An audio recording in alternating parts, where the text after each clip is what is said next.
Are you ready to feel inspired by hearing other people's stories of how they got from point A to point B? What helped them? What challenged them? What did they learn? What might they know that you haven't yet explored? No matter where you are today on your life journey, there is always hope, and you will always be amazing. My name is Kim O'Neill, and this show will inspire you to keep going. You and your life are worth it. You're listening to the Everyday is a New Day show. Inspirational conversations with movers and shakers about moving forward and choosing to embrace a positive outlook. Because that which breaks us becomes a catalyst for what makes us. Now, here's your host, Kim O'Neill. Before we get into today's show, I have a real quick announcement. My newest book, You Are Loved, an inspired meditative visual journey, became a #1 Amazon bestseller in April 2019. We have received rave reviews for this one-of-a-kind meditative experiential book that has 39 stunning original photos of Key West, Florida, taken by my co-author, and is paired up with a written guided meditation I wrote specifically to deliver this simple yet so important message that you are loved. This book is a fantastic book for yourself, a loved one, and even as a coffee table book. We're also being told about the success and interest of people using this book with their kids and now introducing them to meditation. To read more about the book and purchase a copy directly through me, simply go to KimO'NeillCoaching.com. That's KIMONEILL coaching.com. Click on the You Are Loved book tab, and then send me an email if you'd like to purchase a copy before they're sold out. And now, here's today's awesome guest interview. Today's show is another episode chock full of inspirational insights with guest Libby Rapin. Before I bring Libby on, here's a little bit about her background. Libby is a mindset coach, speaker, teacher, mental health advocate, Chopra Center certified meditation coach, and the host of the online radio show Light as a Feather. After feeling like her life was spinning out of control due to a myriad of personal, work, and health-related circumstances, she began exploring medicinal treatments that focused on both the mind and body. This led her to begin a daily mindfulness practice primarily focused on meditation, and she soon realized its powerful healing effects. Libby's healing journey motivated her to leave her corporate job in HR for technology startups and to pursue her dream of being an entrepreneur. She's now the founder of Something Beautiful, an organization dedicated to building corporate and community-based mindfulness training programs. Libby is now on the adventure of a lifetime, exploring the world, discovering her purpose, deepening her spirituality, immersing herself in new cultures, and expanding her knowledge of the mind-body connection. Libby is on a mission to help individuals heal and experience more joy, love, and compassion by creating awareness about the benefits of mindfulness and the negative effects stress has on the body, both physically and emotionally. Welcome to Every Day is a New Day, Libby. Thank you so much, Kim. Thanks for having me. Oh my gosh, I'm so grateful we've been able to connect. I love what I've learned about you so far. You are a Chopra certified meditation coach. You're a mindset coach. And I know you also, we spoke briefly earlier and you spoke about Ayurveda. Yeah. And I'm really interested in learning more about all of those things. But before we get into that, I really want to connect with you on your story and your journey that led you to all of these awesome mindset coaching things that you're doing today. Yeah. Tell us about your journey to where you are now. Yeah. Well, it's been going on my entire life, which is so interesting. So I'll give you the short version because I'm sure you don't want 33 years of detail. The reality is that my entire life I was somebody that was perfectionist, type A, go, set really high expectations for myself that sometimes seemed unreachable. And I identified with different roles and behaviors of how I thought I was supposed to show up in the world that conditioned me in a very specific way. And long story short, I took a lot of these perfectionist qualities with me into adulthood, and noticed at the time I didn't even think anything of it, but I was starting to notice that my health was changing in college. Wow. Had psoriasis, shingles, broke out into rashes all over my body several times for very stressful times in my life. graduate from college, get into the business world, and immediately go into working for startups. That's where I spent 10 years of my career in human resources and working for technology startups. And I just so happened to coincidentally join all of the startups that were in fast growth mode. I was the first HR person. So, we were working long hours, very fast paced environment, was typically the youngest one at the table with the executives. And so again, just this constant need to perform, improve myself, and working long hours and not taking care of my health. Physically, with the way that I was eating, I've always actively been somebody that worked out, but the huge piece that I was missing was the mental and the emotional health. And it got to the point where I ended up burning out and started this journey naturally, partnering with holistic doctors. So I had a naturopath, was doing acupuncture, all sorts of things. And these healers led me to mindfulness. And I was getting test results back, and besides some of the normal imbalances like vitamin D, maybe iron levels, there really wasn't. They were labeling me with things like leaky gut, Hashimoto's, and like IBS. But the reality is that there was nothing so wrong with me that they didn't think I couldn't heal my body by focusing on a natural approach. And so they just started saying, we need you to stop running marathons and doing hardcore workouts and do yoga. We need you to, I had developed food intolerances, so I started changing my foods that I was eating. I was very anxious, like I couldn't sleep at night. So I was experiencing anxiety. And so they, were telling me, stop overcommitting yourself to things, just like practice being. And I literally, when it was practice being, it was, okay, I'm just going to sit on my couch and be on my phone, and I'm actually still doing something, right? And I'd go and I'd tell my therapist, I was so excited. And she's like, Libby, that's not being. And so it was this journey of even uncovering what this meant, because somebody with my personality, I didn't know what it meant to just be and to relax. But eventually, on this journey of studying the mind, body, and holistic healing methods, I started studying and consuming myself with research around how to use food as medicine.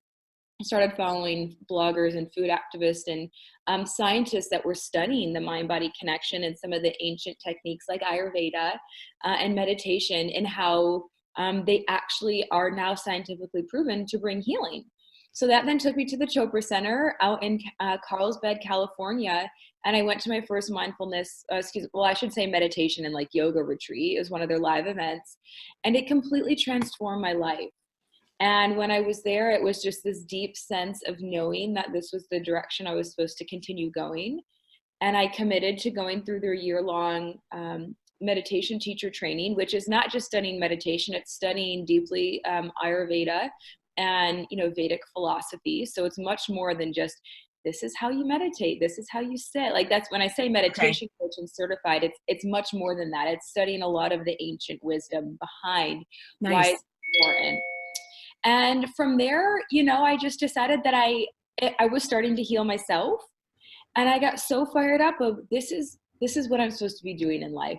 I need to be sharing these tools somehow, and decided that I wanted to go into this full time. So I ended up quitting my corporate job about 1.5 years ago. I've done a lot of traveling, but now I'm building mindfulness and meditation programs for organizations, doing mindset coaching one-on-one. Wow. And, just getting into all sorts of creative projects within this realm. So it's been really, really amazing. It sounds amazing. It sounds, and you know what? I think even just the way you speak, it's very calming and healing. So, if anyone listening to you is like just feeling calmer in the 5 minutes that they've listened to you, I can identify with that too. So I want to just go back a little bit. And you mentioned that you were getting skin rashes and having different physical reactions to all the things that you were doing in your diet and all of those things. And you mentioned reaching burnout. What did that burnout moment look like for you? I don't know if there was just one moment. Okay. It was a combination, and there were a lot of synchronistic events that happened. So I had anxiety where I couldn't sleep at night. So I'd wake up in the middle of the night frantic that I forgot to do something or didn't have something on my to-do list. So I started sleeping with a pad of paper and a pen next to my bed. There would be moments where I would just come home and cry, and I was sad, and I didn't know why. I was living an amazing life, had a great job, was living in downtown Chicago, had a great social life, but just wasn't feeling fulfilled inside. It was also like this unsatisfaction in my job of just, it was like a deep knowing in my heart that I was like being pulled to do something.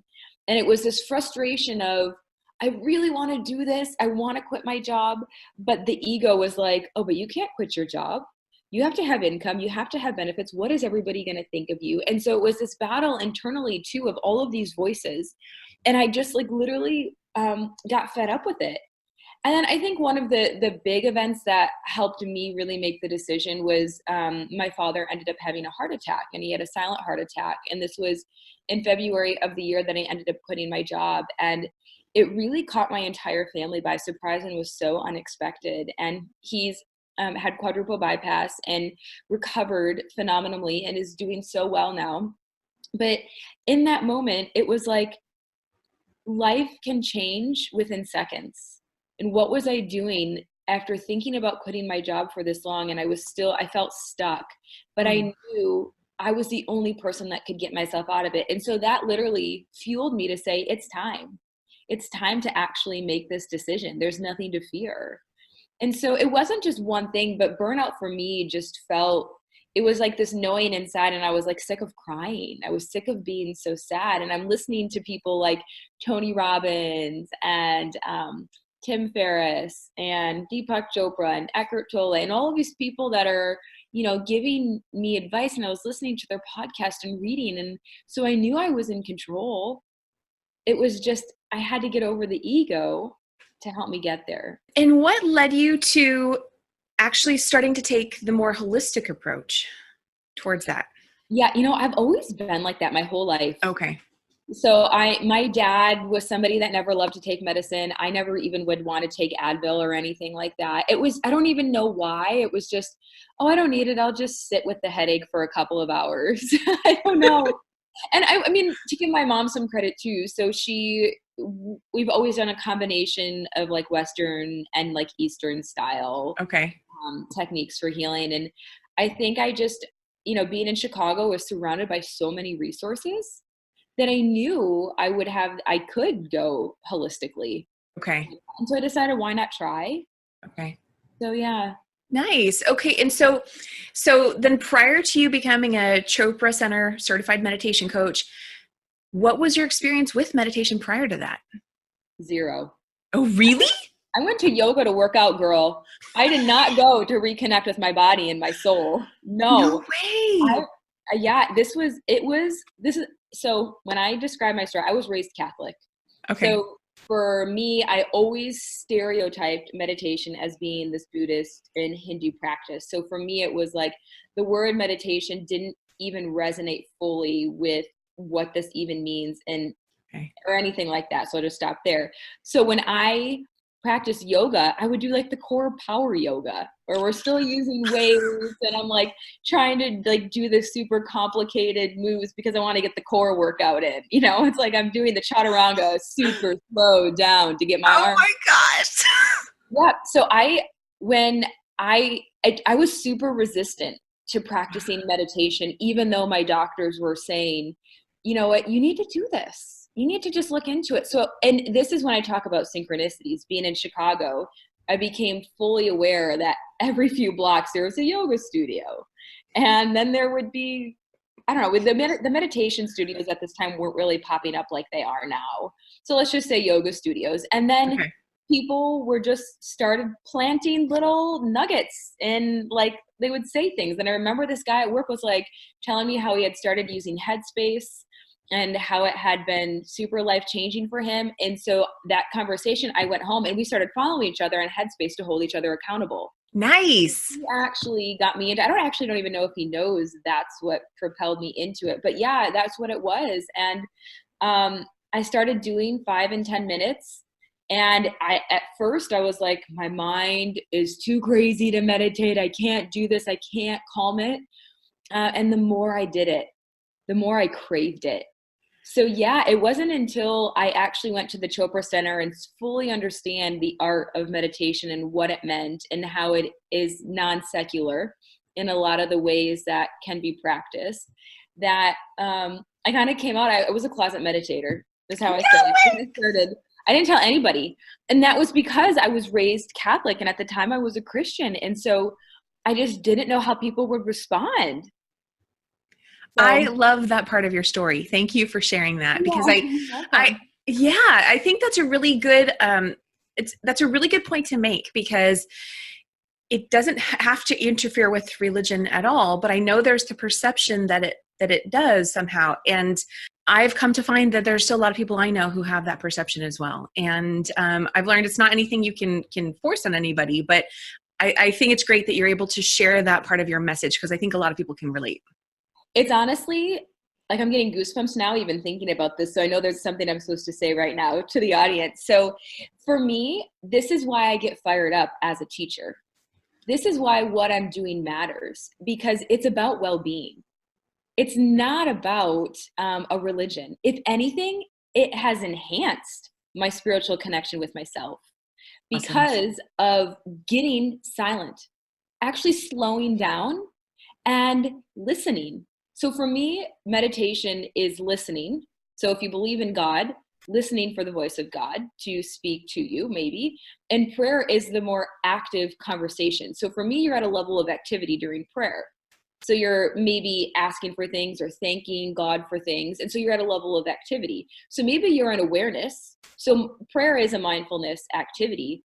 But for me, meditation is getting to this space. It's the progressive silencing of the mind into, like, we'll never stop all of our thoughts, but we're going back into the silence. And for me, it's more like listening. So a lot of times in my meditation, I start to ask myself questions.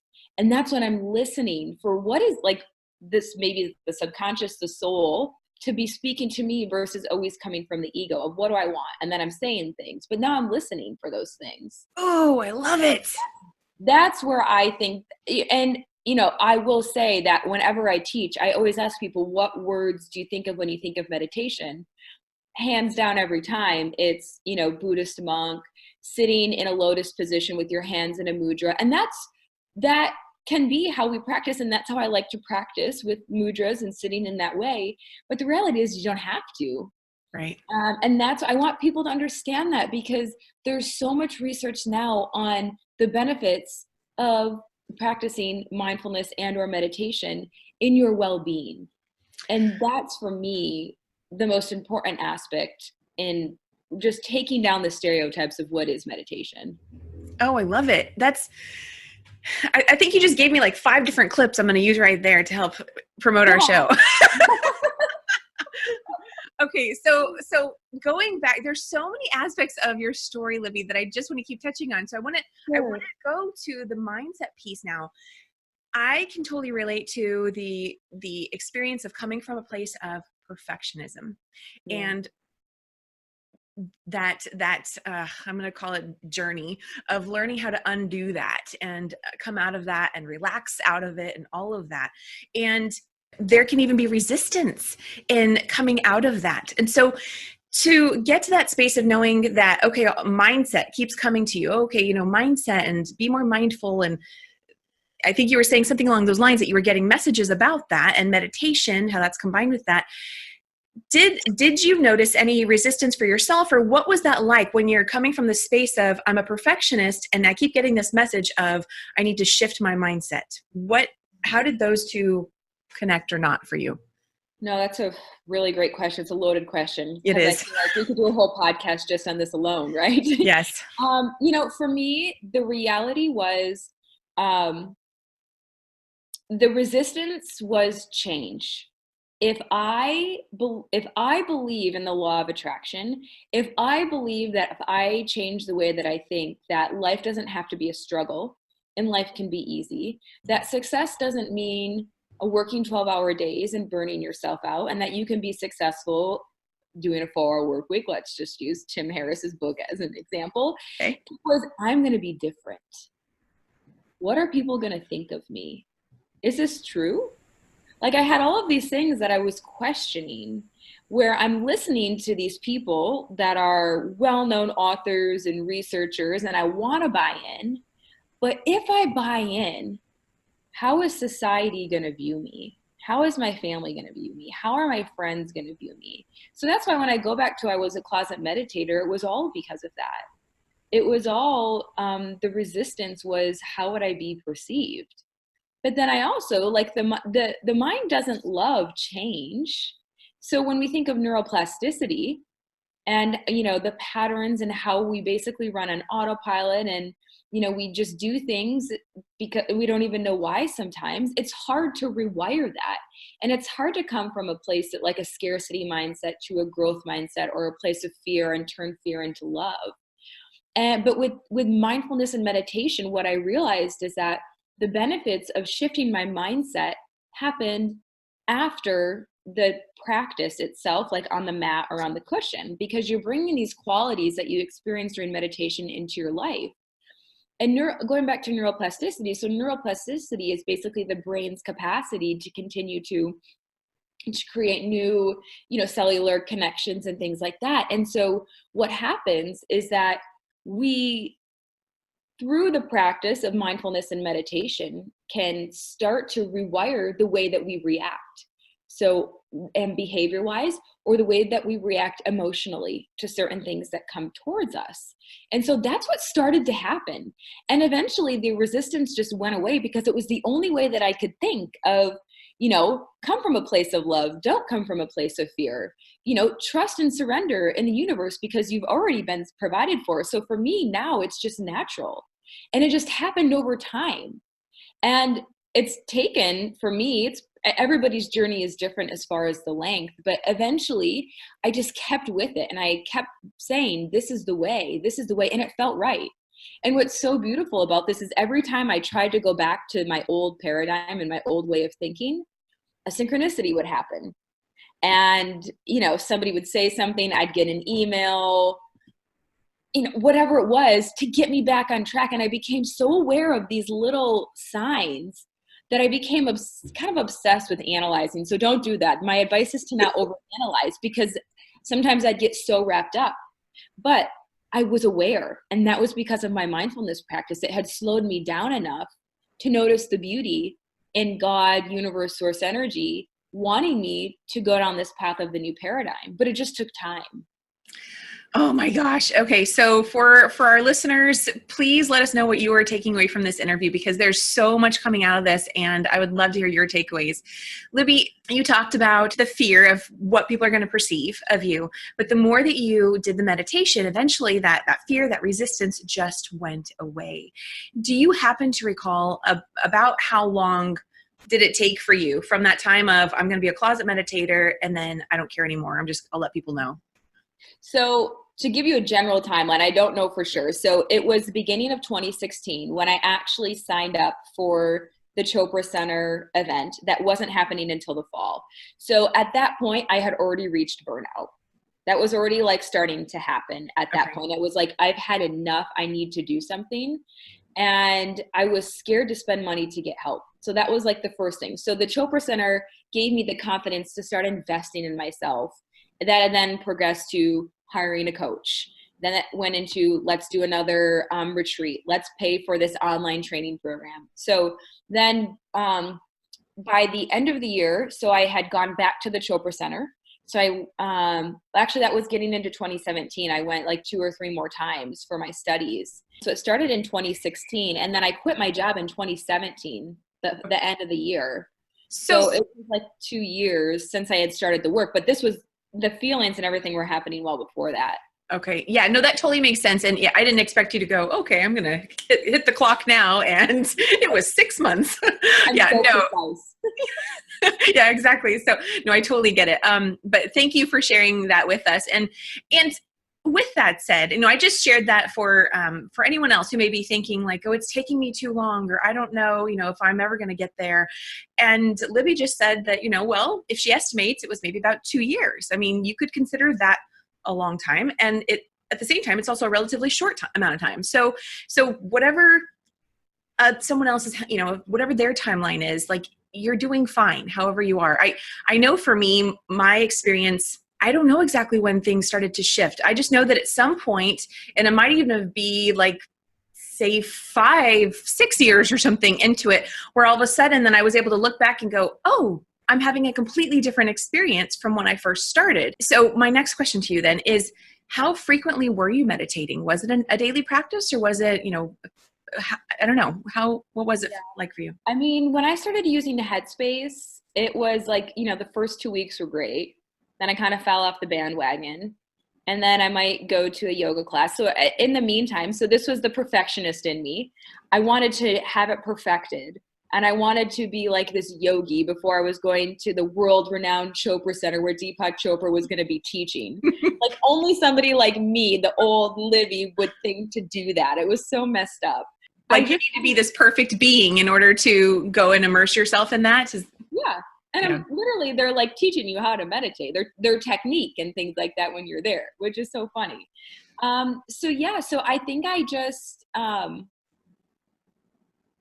it was just really beautiful how everything just ended up playing out and kind of getting me to this point. But I want to go back to something you said, though, just about the timeline, because I think it's important for people to understand that there's points in their life where they progress and then regress. And we have this constant back and forth. So in saying that, with like my meditation practice, after I started going through the certification program, I was doing fantastic. I would start off, I was doing 2 a day for like 30 minutes. But then there would be weeks and, maybe 2 weeks could go by and I would only do 1, or I'd go down to a 5-minute one because life gets busy. And so at that point, I was still trying to figure out, how do I prioritize this in my day? So that happens with the journey too of life, where you could be progressing for 10 years and then something major happens and you regress for another year. So it's this constant cycle. It's like not a destination, it's just the journey. But then when I started, so last year I spent the majority traveling, just trying to find myself. My meditation practice was all over the place.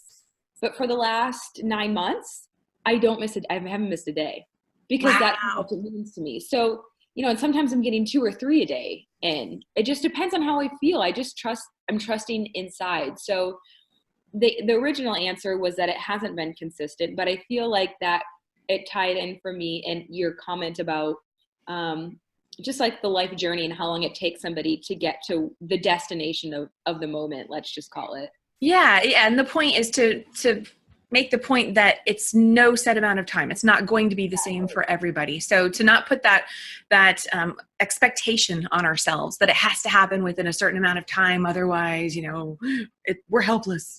No, we're not. Like, just keep going with it. Yeah, exactly. Will you share with us more about Ayurveda? That's something that I still don't know much about, and I'd love to learn a little more. Well, I'm not an Ayurvedic expert. I just practice a lot of the practices in my day-to-day life. And This is the ancient healing technique that I'm using right now to continue to heal my body. But essentially, I call it an ancient healing system that derived in India thousands and thousands and thousands of years ago. And it's all about the mind, body, spirit, and healing. And the beautiful thing that I love about Ayurveda is that, like, a lot of the things that I'm doing right now to heal are all basically daily rituals and just I call them like self-love and self-care things. So like, for example, I get up and I meditate. I do pranayama, which are breathing exercises. So there's tons of different types of breathing exercises out there. I do nasya, which is like not like putting oil in your nose to like hydrate and lubricate this area. Okay. I do abhyanga, which is like self-massage with oils that are infused with different Ayurvedic herbs. I eat 3 meals a day at the same time every day to get my body on a circadian rhythm. So these are all things that Ayurveda basically, partially live by. And they're ways to just live in alignment with what we call your dosha. And there's 3 different doshas according to this healing practice. And so at birth, you're basically born with one of these 3 doshas, and that's either vata, kapha, or pitta. And so basically you try to live in alignment with your dosha. And when you get out of balance is essentially when disease starts to manifest in some way. And so it's using tons of different types of herbs as part of the healing process as well. If you go to the Chopra Center website, they have tons of resources about what it is and kind of explaining that for any of the listeners. It sounds like it's really another way to connect with the body and all the different systems in, of course, those more holistic ways, through the oils and the self-massage and really getting into some sort of routine or schedule to be more balanced and in alignment, like you said. Yeah. And like, I think for me too, it just resonated when I started learning about it. And I'm like, wow, this, like, it was just like a knowing inside of all of the healing techniques that I had tried. And that includes like, you know, and I still believe in Chinese medicine. Just when all of the rituals and all of the knowledge that goes into understanding Ayurveda was so, for me, it just provided so many answers, which is why I've tried to make it, you know, a priority in my life of how I choose to live. Nice. Okay. So it provided you so many answers. I feel like that could be another loaded type of question, but is there anything, any one major answer that it provided for you that you found surprising to learn? Well, I think it's just going back to the mind-body connection and how much they truly believe into, like, even, do you know Louise Hay? Oh, absolutely. Yes. So, like, you know, I think that one of the things, and this isn't directly from Ayurveda per se, but when we think of our emotional states and how emotions manifest into different types of dis-ease in our life, which is really like physical disease for me, is kind of understanding that, you know, more deeply and more fully. And even just knowing, I think for me, as somebody who loved to do holistic healing my entire life, finding all of these ways, it's like, you know, the other day I wasn't feeling well. So I juiced ginger 3 times throughout the day. And like the next day I was perfectly fine. I didn't need to put a medication in my body. So it was like learning little tricks like this that for me, I'm like, oh my gosh, like how powerful is turmeric and ginger and all of these spices that I never even knew. So as I'm learning this stuff, it was like this wonder of using food as medicine. I love it. Okay. So now tell us about the work that you're doing today with your coaching, your speaking, your teaching, all of that. Tell us how you're able to share everything you've learned and experienced with your clients. Yeah. Well, so it's continues to evolve, which is the beautiful thing. But I've primarily been focused on corporate organizations and providing different types of well-being, education, and training. So that has run anywhere from just coming in and doing simple trainings to like leading workshops. This has then transpired into getting into the space of becoming a huge advocate for like mental health and wanting to bring awareness to the mental health crisis and how this is affecting like our workplaces with my HR background, and bringing awareness to the fact that mental health still has a stigma. There's, you know, not enough information out there for people. There's a lack of access to resources. And so I've started, you know, doing some more public speaking around that, like at conferences. And then it's, you know, for me, I'm doing more like the one-on-one coaching. You know, I have my own podcast as well, Light as a Feather. And so it's been beautiful how all of these opportunities have come up to kind of touch people in different ways and meeting people where they're at. So like digitally, going into workplaces. I do tons of community workshops. I'm based in Michigan. So I'm partnering with a lot of yoga studios and doing like day-long retreats and workshops about kind of like empowerment and stepping into this authentic power that we have in order to live the lives that we want, and tying in all of like the mindfulness techniques around that as well. So it's been so beautiful, but I just feel like I'm being used to be a teacher in some way. And so that's showing up in so many different avenues right now. Ah, that's so wonderful. And so now here you are in this completely different space of being able to just really stand in that role of being a teacher, all the stuff that you've learned that you're using daily for yourself and teaching to others. And I'm really curious to know how have the people in your life that you were concerned how they would perceive you? What's that experience been like? Has it been what you thought it would be or different? You know, so that's a great question. My parents have been supportive from day one. Awesome. So my parents knew, they didn't know everything that was going on emotionally, but they knew I was going through a breakup and like had switched jobs a couple times. So they knew that there was like this restlessness inside of me, that something was happening. And my mom was the one that planted the seed of moving home. She was like, if you need to move home, you can come home. Oh, And at the time I was like, well, I had kind of been thinking that, but I didn't want to ask you. And like, it was like, I'm in my 30s and I'm going to go live with my parents. Like, what? Do people actually do this? So I would say they've been so supportive, and they come to so many of my events now, my parents do. And so they're hearing more of my story. And I think the beautiful thing is them never one to preach.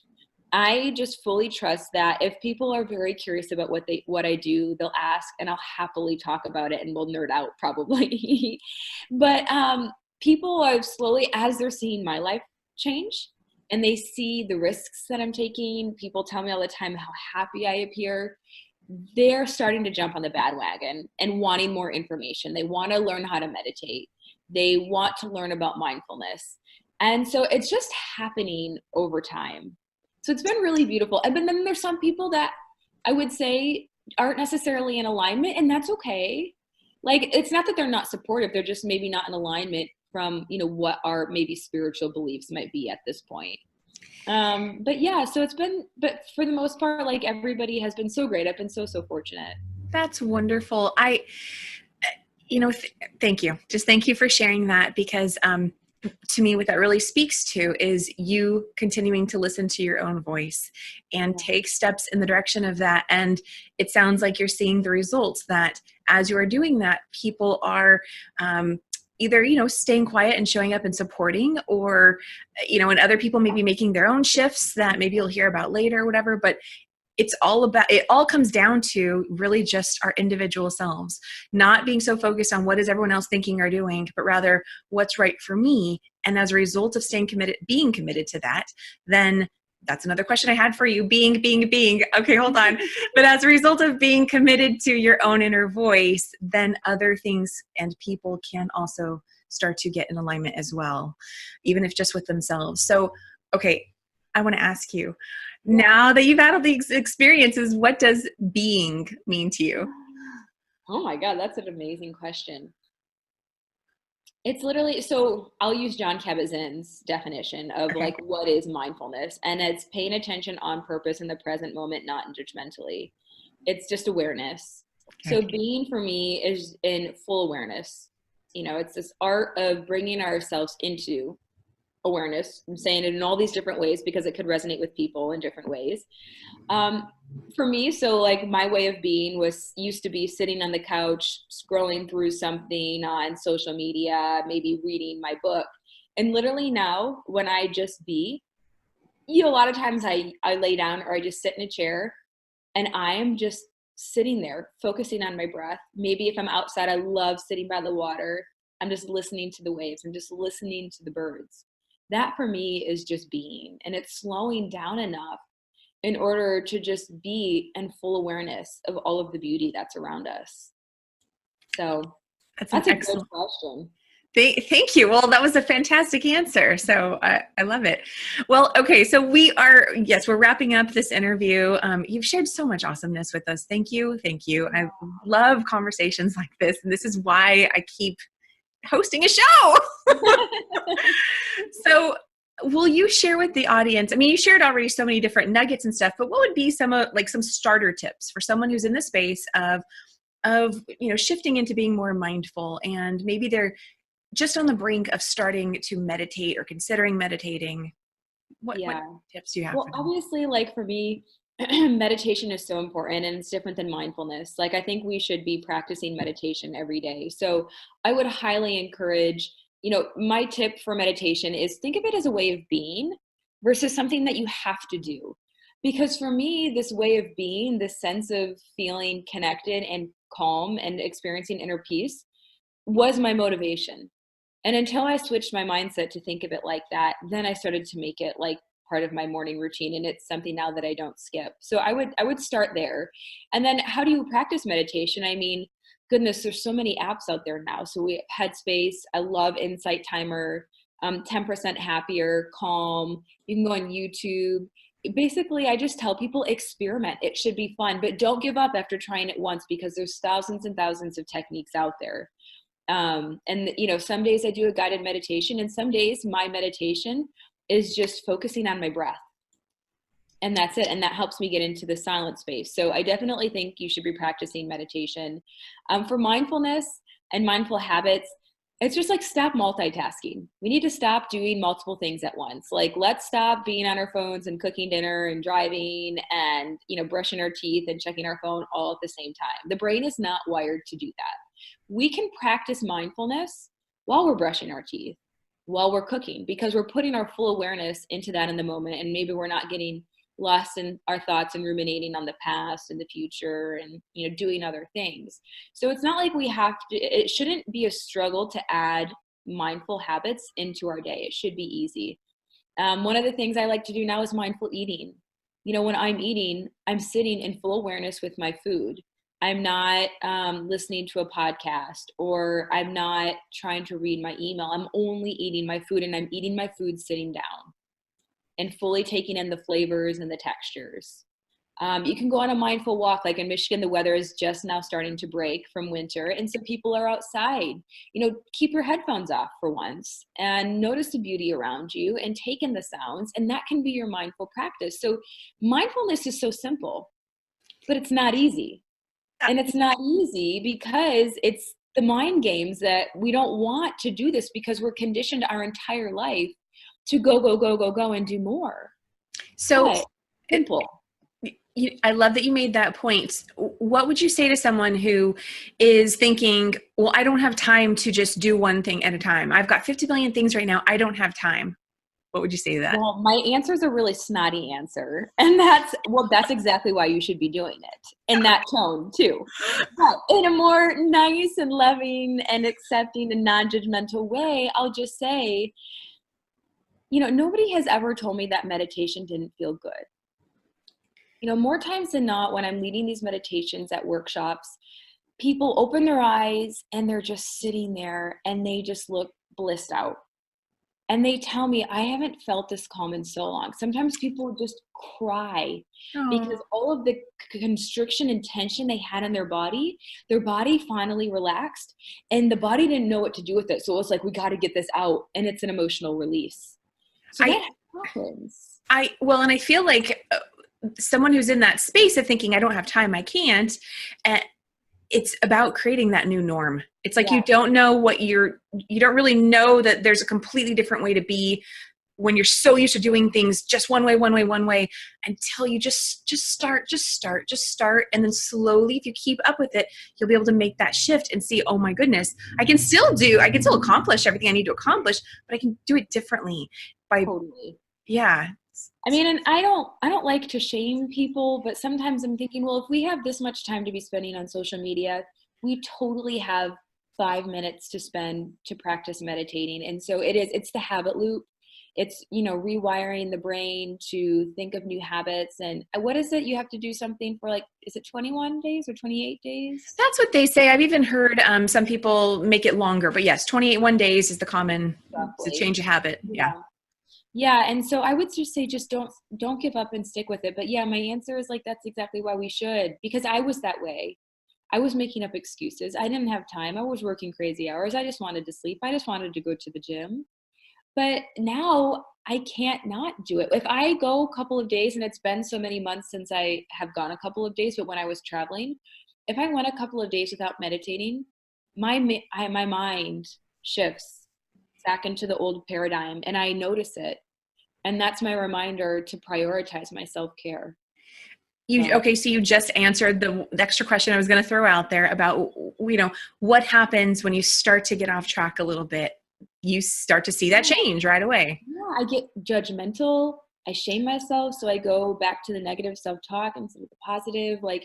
I'm constantly ruminating, some of the anxiety, this need to do more and perform. It's all those old habits, not all of them at the same time. It could be just a couple of them, but that's how it has showed up when I start to get off track.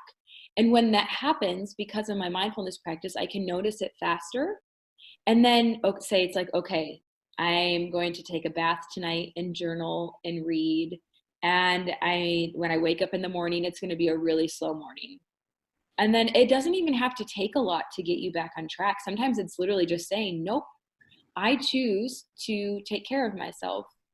And what does that mean to you? And literally with the snap of a finger, you can change.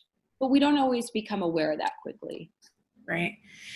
Oh, Libby, I feel like we could have this conversation many more hours. It's so fun. I haven't talked about it this much, and just because I'm teaching some other things now as well. So this is so fun for me. I'm feeling super giddy, and thank you for bringing this out in me. You're welcome. Thank you for sharing it with me and our audience, because I love conversations like this because they're so inspiring. It's, it can be really easy to be into that space of, oh, everyone talks about meditation. I know I'm getting these signs. I've got 50 million other things that I need to do. And because the meditation and the signs might be kind of new, we don't quite yet dedicate enough focus to them because we just, that's not really a priority in our life yet. But like you said, the messages and the signs keep coming up. And so by allowing ourselves to say, maybe just take some time to listen to other people talking about it, having a conversation about it, can start to connect with us on a deeper level and to go, oh, it's making sense. Oh, maybe I can do this. Oh, they had experiences where it was challenging too. And so, I mean, that's what this is about. And again, so if you're listening to this and it's resonating with you, please go ahead and just leave a comment and let us know what you're taking away. And Libby, how can people connect with you after the show? Yeah, I'm always open for questions. So if anybody's curious about anything related to meditation, I respond to everybody that reaches out to me in some way, whether that's on Facebook or through my website, or just via email. So my website is www.somethingbeautiful.co. And then my Facebook and Instagram accounts are the same. So it's just the @ and then it is. So the it is goes before something beautiful. And then my email is Libby, Libby @somethingbeautiful.co. Okay, awesome. And I just want to point out, so her website is not .com, it's .co. Correct. Yes. Yes. Libby, thank you so much for being here today. I have seriously thoroughly enjoyed our conversation. Yeah, I love what you're doing. I honestly, thank you so much for even inviting me on your show. I just love it. And I just wish you so much success. Oh, thank you. And same to you. Thank you for listening today. If you found value in this episode, be sure to rate and review it on iTunes and subscribe so you can continue to be inspired and feel supported on your journey forward. Remember that every day truly is a new day. The more you practice saying yes to yourself, being open to your life's gifts through your lived experiences, the more you find yourself in the rhythm and flow of life. And that's just the beginning of how much more beauty is ready to unfold for you. Subscribe to the Every Day is a New Day show on iTunes and connect with me after the show over on Facebook on the Every Day is a New Day show and coaching page, where I also go live with many of my guests on Wednesdays at 6 p.m. Pacific Standard Time. Or follow the show on Instagram at Every Day is a New Day show. Let me know what you're taking away from today. I'd love to know. I'm your host, Kim O'Neill, and I look forward to connecting with you next time.